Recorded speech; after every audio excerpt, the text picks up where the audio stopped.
ആദിലയും അനീഷും തമ്മിൽ അടുക്കളയിൽ പൊരിഞ്ഞ വഴക്ക്. വെസൽ ടീം ക്യാപ്റ്റനാണ് അനീഷ്. ഇന്ന് ബ്രേക്ക്ഫാസ്റ്റിന് ശേഷം പാത്രങ്ങൾ കഴുകുക എന്നുള്ള ഡ്യൂട്ടി ആദിലയുടേതായിരുന്നു. ഡ്യൂട്ടി ചെയ്യേണ്ട ആദില പക്ഷേ ഡ്യൂട്ടി ചെയ്യാതെ അനുമോളോടും നൂറയോടും കട്ടിലിൽ തമാശ പറഞ്ഞ് കിടക്കുകയായിരുന്നു. മുഴുവൻ മത്സരാർത്ഥികളും ഭക്ഷണം കഴിച്ചു കഴിഞ്ഞതിന് ശേഷം വെസൽ ടീം പാത്രങ്ങൾ ക്ലീൻ ചെയ്ത് കൊടുക്കേണ്ടതുണ്ട്. ലഞ്ചിന് മുൻപായി ഇത് ചെയ്തു കൊടുക്കണം. അതിനുവേണ്ടി അനീഷ് ആദിലയെ ബെഡ്റൂമിൽ പോയി വിളിക്കുന്നു. ആദില ഡ്യൂട്ടി ചെയ്യണമെന്നും ഇതിനിടയിൽ ടാസ്ക് വന്നാൽ പാത്രം കഴുകൽ നടക്കില്ല എന്നും അനീഷ് പറഞ്ഞു. മാത്രമല്ല കിച്ചൺ ടീമിന് ലഞ്ചിനുള്ള പ്രിപ്പറേഷൻസ് തുടങ്ങുന്നതിന് മുൻപായി നമ്മൾ പാത്രങ്ങൾ ക്ലീൻ ചെയ്തു കൊടുക്കണം. ആദില വന്ന് പാത്രങ്ങൾ കഴുകണമെന്ന് അനീഷ് തുടർച്ചയായി പറഞ്ഞുകൊണ്ടേയിരിക്കുന്നു. അനീഷ് തുടർച്ചയായി വിളിച്ചുകൊണ്ടിരിക്കുന്നത് കേട്ട് ആദില ട്രിഗർ ആവുന്നു.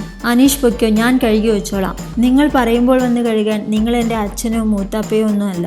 നിങ്ങൾ എന്ത് വെറുപ്പിക്കലാണ്? ഇങ്ങനെ പറഞ്ഞുകൊണ്ടിരുന്നാൽ ഞാൻ വരാൻ പോകുന്നില്ല എന്നാണ് ആദിലയുടെ മറുപടി. ഇങ്ങനെ പറഞ്ഞുകൊണ്ടിരിക്കാതെ മിണ്ടാതെ പൊയ്ക്കോ, വേറെ കണ്ടന്റ് ഒന്നും ഇല്ലേ എന്നാണ് ആദില ചോദിക്കുന്നത്. അനീഷ് ഭയങ്കര വെറുപ്പിക്കലാണെന്നും കൺഫെഷൻ റൂമിൽ വിളിച്ച് ബിഗ് ബോസ് ഒരു ഉപദേശം കൊടുക്കണമെന്നുമല്ല ആദില ബിഗ് ബോസിനോട് പറയുന്നു. എന്നാൽ ആദില എണീക്ക് വന്ന് പാത്രം കഴുകുകയെന്ന് അനീഷ് വീണ്ടും പറഞ്ഞുകൊണ്ടേയിരിക്കുന്നുണ്ട്. മാത്രമല്ല ഇതിനു മുൻപും തൻ്റെ ടീമിലായിരുന്ന സമയത്ത് ആദില ഇതുപോലെ മടി കാണിച്ചിട്ടുണ്ട്. എന്തിനാണ് ഇങ്ങനെ മടി കാണിക്കുന്നത് എന്നാണ് അനീഷ് ചോദിക്കുന്നത്. അനീഷ് ഇങ്ങനെ വിളിച്ചുകൊണ്ടിരുന്നാൽ താൻ ഒരിക്കലും വരാൻ പോകുന്നില്ല എന്നാണ് ആദില പറയുന്നത്. ശേഷം അനീഷ് മടങ്ങിപ്പോയി. എന്നാൽ ആദില എഴുന്നേറ്റില്ല. ബെഡ്ഷീറ്റ് മൂടി പുതച്ച് കിടക്കുകയായിരുന്നു. ഇത് കണ്ട് വീണ്ടും അനീഷ് വന്ന് വിളിക്കുന്നു. ആദില ഡ്യൂട്ടി ചെയ്യ്, എണീറ്റ് വന്ന് പാത്രം കഴുകുമെന്ന് വീണ്ടും റിപ്പീറ്റായി അനീഷ് പറഞ്ഞുകൊണ്ടേയിരിക്കുന്നു. എന്നാൽ ആദില വളരെയധികം ട്രിഗർ ആവുന്നു. മോശമായ രീതിയിൽ പലതും അനീഷിനോട് സംസാരിക്കുന്നു. ഇതെല്ലാം കേട്ടതിനു ശേഷം അനീഷ് എന്നാൽ ഇനി ആദില കഴുകണ്ട, ഞാൻ തന്നെ കഴുകിക്കൊള്ളാം എന്നും പറഞ്ഞ് കിച്ചണിലോട്ട് പോകുന്നു.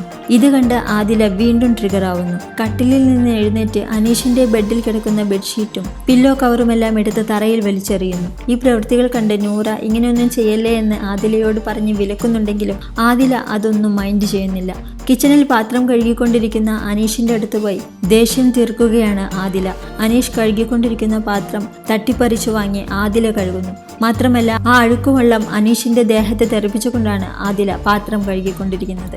അനീഷിനോട് സംസ്കാരശൂന്യമായ രീതിയിലെല്ലാം ആദില പെരുമാറുന്നുണ്ട്. അനുമോളും നൂറയും ജിഷിനുമെല്ലാം ആദിലയ്ക്ക് സപ്പോർട്ടായാണ് സംസാരിക്കുന്നത്. എന്തിനാണ് ഒരാളുടെ അടുത്ത് വന്ന് റിപ്പീറ്റ് മോഡിൽ കാര്യങ്ങൾ സംസാരിക്കുന്നത് എന്നാണ് ഇവരുടെ ചോദ്യം. എന്നാൽ അനീഷ് എന്തു പറഞ്ഞാലും ആദില അനുസരിക്കാറില്ല എന്നുള്ളത് ഒരു യാഥാർത്ഥ്യം. കഴിഞ്ഞ ആഴ്ചയിൽ മറ്റു പല കാര്യങ്ങളിലും ആദില അനീഷിനോട് കാണിക്കുന്ന പെരുമാറ്റം വളരെ മോശപ്പെട്ട രീതിയിലുള്ളതാണ്. അനീഷിനെ മനഃപൂർവ്വം ടാർഗറ്റ് ചെയ്യുന്നതായി പ്രേക്ഷകർക്കും തോന്നി. പോകെ ആദില നെഗറ്റീവ് ഗെയിമാണ് കളിക്കുന്നത്. ആദിലയുടെ ഈ പെരുമാറ്റം കാരണം ലക്ഷ്മിയെ വരെ പ്രേക്ഷകർ സപ്പോർട്ട് ചെയ്യുന്നു.